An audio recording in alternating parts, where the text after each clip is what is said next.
From the depths of space, Commander Ilara Voss stood at the command center of the United Earth ship Horizon, her eyes fixed on the vast starfield displayed on the main view screen.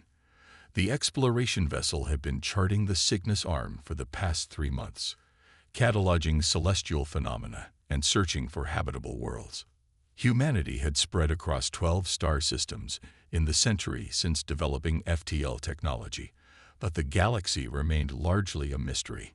"Commander, we're picking up something unusual," Lieutenant Marcus Chen called from his communication station. His dark brows furrowed as he adjusted settings on his console. "It's not matching any known frequency patterns in our database." Ilara moved to his station, her interest piqued. At 42, she had spent more than half her life in space, but genuine discovery still sent a thrill through her. "Can you isolate it?"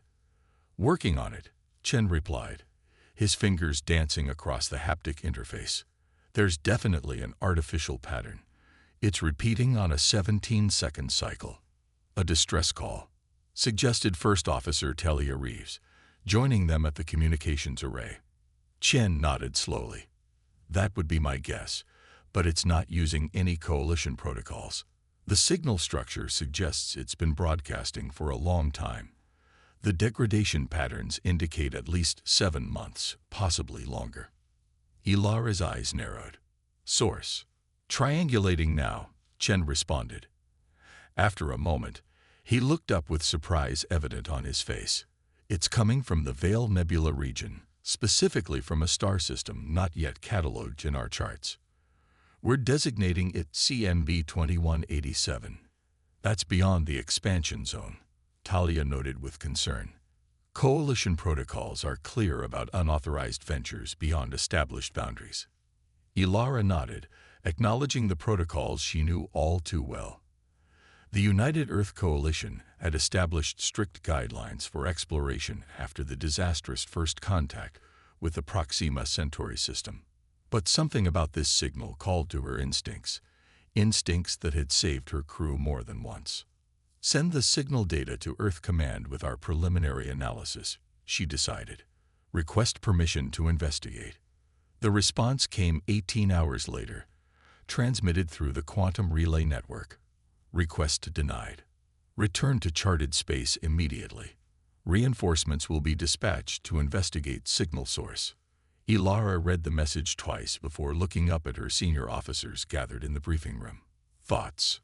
Dr. Sanjay Kapoor, the ship's exobiologist, spoke first. "That response is bureaucratic nonsense. By the time their reinforcements arrive, whoever sent that signal could be long dead. If they aren't already," added Security Chief Alina Diaz. 7 months is a long time for a distress call to go unanswered." Talia, ever the voice of protocol, frowned. "Commander, ignoring direct orders. Could save lives," Ilara finished. She stood, having already made her decision. "We're an exploration vessel. We explore. Set course for CNB 2187, maximum sustainable speed." The Horizon arrived 3 days later, dropping out of FTL at the edge of the system. The star was an unremarkable K-type orange dwarf with 9 orbiting planets. The third world, a blue-green terrestrial planet, was the source of the signal. "Life signs?" Ilara asked as they established orbit. "Confirmed," replied Science Officer Raj Patel from his station. "The planet shows significant biosphere activity, compatible with carbon-based life. There appear to be settlements concentrated primarily in the northern hemisphere." "And the signal source?" "Located in what appears to be the largest settlement," Raj answered. "But Commander, I'm detecting significant damage to many of the structures. Some areas show thermal patterns consistent with recent bombardment." Ilara felt a chill run down her spine. "Prepare a landing party. Full defensive measures, but weapons set to non-lethal unless absolutely necessary." The shuttle descended through swirling clouds, revealing a landscape that might have once been beautiful. Now much of it was scared with the unmistakable patterns of orbital bombardment. The settlement came into view. Elegant spires and domed structures, many now shattered or collapsed entirely. "My God," whispered Telia as they approached the landing zone. This was deliberate and systematic. They touched down in what seemed to be a central plaza, the buildings around them showing varying degrees of damage. The air was breathable, though heavy with the scent of burnt materials and something else, something organic. Ilara led the team out of the shuttle, pulse rifle held ready but pointed downward. They had taken only a few steps when movement caught their attention. Figures emerging cautiously from partially collapsed structures. The aliens were bipedal and slender, with luminescent blue-tinged skin and large, expressive eyes that dominated their elongated faces. Their movements were fluid and graceful despite obvious injuries among many of them.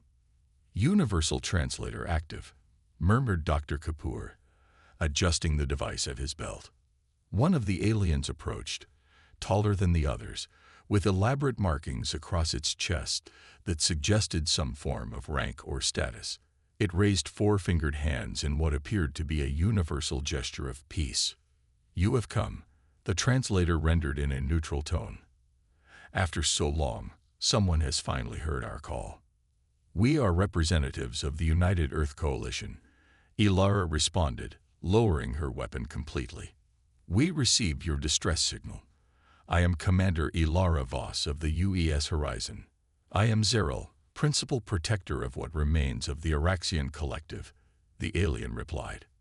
"And you, Commander Voss, represent salvation we had nearly abandoned hope of seeing." Inside what remained of their central governance chamber, Zeril explained the situation. The Araxians were a peaceful spacefaring civilization that had colonized 3 systems. They had encountered the Kriveri 6 cycles ago, approximately 18 Earth months. "They came without warning," Zeril said, manipulating a holographic display to show images of predatory-looking vessels. "The Kriveri do not communicate, do not negotiate. They harvest." "Harvest?" Dr. Kapoor asked. "Sentient beings," Zeril replied, the translator somehow capturing the grim tone. "They collect species for purposes we can only speculate about. Research, experimentation, perhaps sustenance. They struck our colony worlds first, then our homeworld." The hologram shifted to show the Kriveri themselves, tall, armored beings with multiple limbs and chitinous exoskeletons. Their heads were dominated by compound eyes and mandibles that seemed designed for tearing flesh. "We fought back with what defenses we had, but we are primarily scientists and artists," Zeril continued. "This settlement is one of the last outposts of our civilization. 5,000 survivors from a population that once numbered billions." Ilara felt a cold rage building inside her. "And no one came to help you." "We had made contact with only 2 other spacefaring species before the Kriveri arrived. Both were destroyed before us." Zeril's large eyes fixed on Ilara. "Your people are unknown to us. Your arrival was unexpected. We're relatively new to interstellar travel," Ilara admitted, "but we understand the concept of standing together against a common threat." Security Chief Diaz, who had been monitoring their perimeter, suddenly activated her comm. "Commander, we're detecting multiple energy signatures approaching the system. Large vessels, configuration unknown." Zeril stiffened. "They have returned. The harvesting was incomplete." Ilara made a decision in that moment that would alter the course of human history. "Zeril, I offer you and your people sanctuary aboard our vessel. We'll evacuate as many as we can." "And then what, Commander?" Zeril asked. "Where would we go? The Kriveri are relentless. They will follow. Then we'll lead them straight to Earth," Ilara said, her jaw set in determination. "Not as refugees, but as allies bringing warning of a threat that must be confronted." "You would risk your homeworld for people you've just met?" Zeril seemed incredulous. Ilara nodded grimly. "What happens to you today could happen to us tomorrow.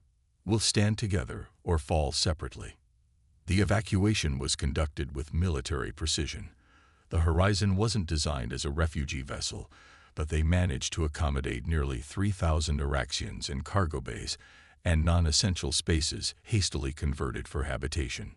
As the first Creveri vessels entered the system, Ilara sent a quantum transmission to Earth Command. Have encountered hostile species designated Creveri, currently engaged in systematic extermination of peaceful civilization.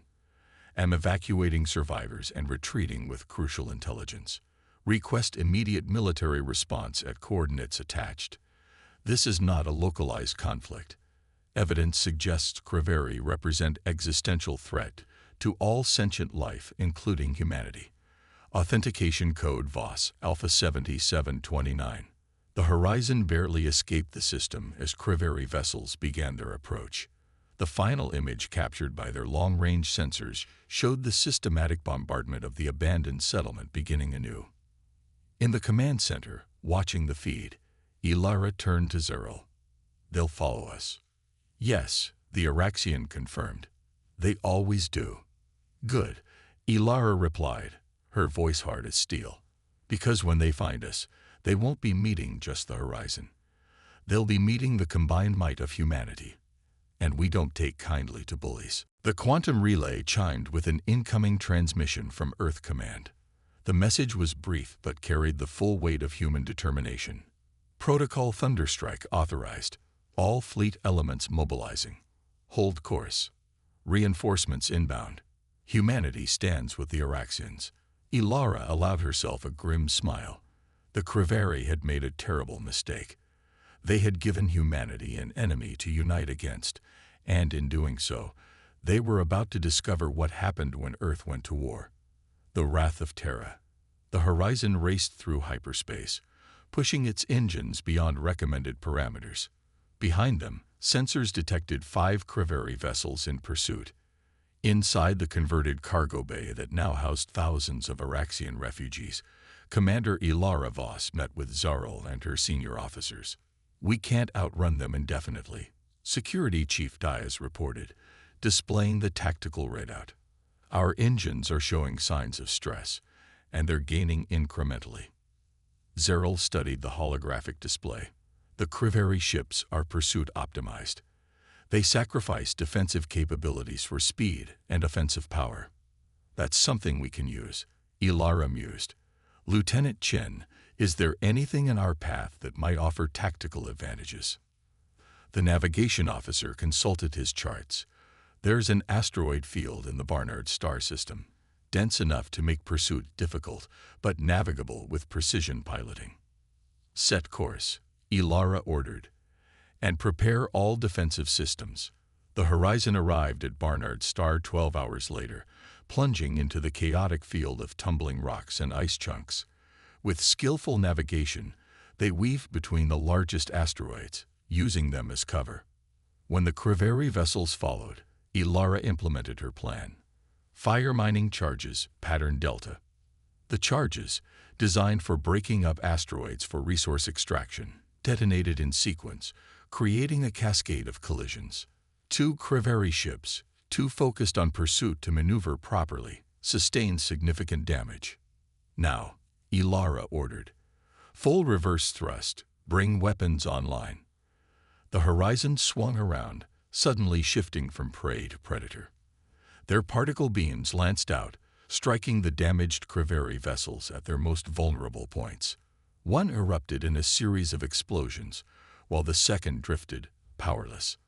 The remaining 3 ships are adjusting course, reported Diaz. They're forming a hunting formation. Before the Creveri could launch a coordinated attack, space distorted behind them as 5 massive vessels dropped out of hyperspace, the vanguard of Earth's response fleet. UES Dreadnought Thermopylae to Horizon, came the transmission. Admiral Hassan sending regards. Suggest you move to safe distance, Commander Voss. We'll handle things from here. The battle was brief but devastating. The Earth vessels, purpose-built warships unlike the exploration-focused Horizon, unleashed weaponry that overwhelmed the Creveri ships. As the last enemy vessel attempted to flee, it was caught in a gravimetric web and systematically disabled. Boarding parties are securing the disabled Creveri vessel, Admiral Hassan reported during the debriefing. We'll extract whatever intelligence we can about their species and capabilities. And the one we damage, Ilara asked. Being towed to Earth for more comprehensive study, Hassan replied. But this was merely the advance guard. Based on your data and what we've learned from the Araxians, the Creveri operate in distributed hunting packs. More will come when these don't report back. Then we need to be ready, Ilara said. Hassan nodded grimly. That's why Project Thunderstrike has been fully activated. It's time you were briefed. Project Thunderstrike, Ilara learned, had been humanity's best-kept secret for the past decade. Following the Proxima Centauri incident, Earth had quietly developed defensive and offensive capabilities far beyond what was publicly acknowledged. We suspected we weren't alone in the galaxy, Hassan explained as they toured the massive battle station that had been constructed in Earth's L2 Lagrange point, hidden from casual observation. And we prepared for the possibility that not everyone would be friendly. The station housed technologies that left even the Araxians, themselves an advanced civilization, in awe. Quantum-entangled communication arrays that enabled real-time coordination across vast distances, gravity manipulation systems that could tear apart enemy vessels, defensive shields capable of absorbing tremendous energy. We developed these capabilities hoping never to need them, Hassan said. But the Creveri have left us no choice. Intelligence extracted from the captured Creveri vessels revealed disturbing truths. The species practiced a form of biological imperialism, harvesting other sentient races for genetic material and neural tissue. They considered all other life forms resources rather than equals. More concerning was the discovery that the Creveri operated from massive hive ships, planet-sized vessels that served as mobile bases from which smaller hunting packs were deployed. Long-range sensors have detected one such hive ship changing course, Hassan informed the assembled military leadership. It's heading toward Earth. Estimated arrival: 3 weeks. Preparations began immediately. The combined human and Araxian scientists worked to integrate their technologies, creating defensive systems more robust than either civilization could have developed alone. The Araxians' expertise in biotechnology and neural interfaces complemented humanity's strengths in materials science and offensive weaponry. Earth's colonies were fortified, and civilian populations prepared for possible evacuation. For the first time in centuries, humanity faced an existential threat and responded with unified purpose. 2 weeks into preparations, Zeril approached Ilara with an unexpected proposal. We have been analyzing the Creveri communication systems captured from their vessels, the Araxians said. They use a form of quantum-entangled signals to coordinate their actions, similar to your technology, but more primitive. Can we disrupt it? Ilara asked. Better, Zeril replied. We believe we can introduce a cascading feedback loop into their network, a modified version of a defensive system we were developing before our worlds fell. The plan was audacious. They would allow the Creveri High ship to approach, then deploy specially modified probes carrying the disruptive signal. If successful, it would temporarily paralyze the Creveri command structure, creating a window of vulnerability. Admiral Hassan approved the strategy. It's risky, but it gives us the opening we need to deploy Thunderstrike's primary weapon. That weapon, a gravimetric singularity generator, had never been tested at full capacity. In theory, it could create a localized, temporary black hole capable of tearing apart even a vessel the size of the Creveri High ship.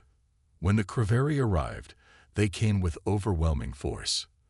The High ship, 20 kilometers in diameter, was escorted by hundreds of smaller vessels arranged in concentric defensive shells. They're not taking chances this time, Hassan observed from the Thermopyla's command center. The human Araxian fleet held position behind Earth's moon, waiting for the precise moment to strike. The defensive stations around Earth lit up, firing preliminary salvos to test Creveri defenses and draw attention. Probes ready for deployment, Ilara reported from the horizon, which had been refitted with enhanced weapon systems. Launch on my mark, Hassan ordered. All vessels prepare for immediate engagement once the disruptor activates. The probes, small enough to evade Creveri defenses, slipped through the enemy formation and attached themselves to the Hive ship's hull. For several tense minutes, nothing happened. Then, suddenly, the Creveri vessels faltered. Their coordinated movements became erratic as the command network collapsed under the feedback cascade. "Now," Hassan ordered. The combined fleet burst from behind the moon, weapons blazing. Earth's defensive platforms added their firepower, creating a devastating crossfire. Creveri escort vessels, unable to coordinate effectively, fell by the dozens. The Thunderstrike generator, mounted on a specially designed carrier vessel, moved into position. As it powered up, it created visible distortions in the fabric of spacetime. "Singularity at 30%, reported the weapons controller. 50%. 70. A Creveri vessel, breaking free of the confusion, detected the threat and moved to intercept. Ilara saw it coming. "Horizon, intercept course," she ordered. "We need to buy them time." The exploration vessel, never designed for direct combat, placed itself between the Creveri and the Thunderstrike carrier. They took heavy damage, shield systems failing under the assault. 90% charge, came the report. Maintaining position. The Horizon's engines failed as a Creveri beam sliced through their propulsion section. Ilara ordered emergency evacuation of the damaged decks. "Thunderstrike at full charge," the controller announced. Firing. The generator released its built-up energy in a concentrated beam that struck the Hive ship's center. For a moment, nothing seemed to happen. Then reality itself appeared to fold inward at the point of impact. The singularity formed, a perfect sphere of absolute darkness that began to consume the Hive ship from within.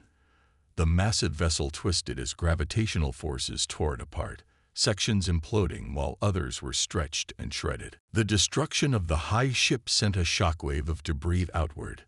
The remaining Creveri vessels, leaderless and disoriented, attempted to flee but were systematically neutralized by the human Araxian fleet. In the aftermath, as rescue operations commenced and damage was assessed, Ilara found herself standing with Zoril in the observation deck of the Thermopylae, looking out at Earth. "Your world is beautiful," the Araxian said. "You have done what we could not. You stopped them." "Not alone," Ilara replied. "And not permanently. There will be more Hive ships." "Yes," Zoril agreed. "But now there is hope. The Creveri have never been defeated before today. The galaxy will take notice." 3 months later, representatives from Earth and what remained of the Araxian collective signed the Foundation Accords, establishing the first interspecies alliance in human history. Other civilizations, previously hidden or hesitant to make contact, began to reach out. A new coalition was forming, not based on species or origin, but on the shared principle that sentient rights transcended biological differences. The Creveri threat remained, but they would face a united front where once they had picked off isolated civilizations one by one. In the newly constructed Memorial Hall in Geneva, a simple inscription captured the spirit of this new era. From a single distress call came humanity's greatest purpose, not conquest, not isolation, but guardianship of the fundamental right of all sentient beings to exist free from fear. Commander Ilara Voss, now Admiral Voss, and humanity's first ambassador to the nascent Galactic Coalition, often visited that memorial.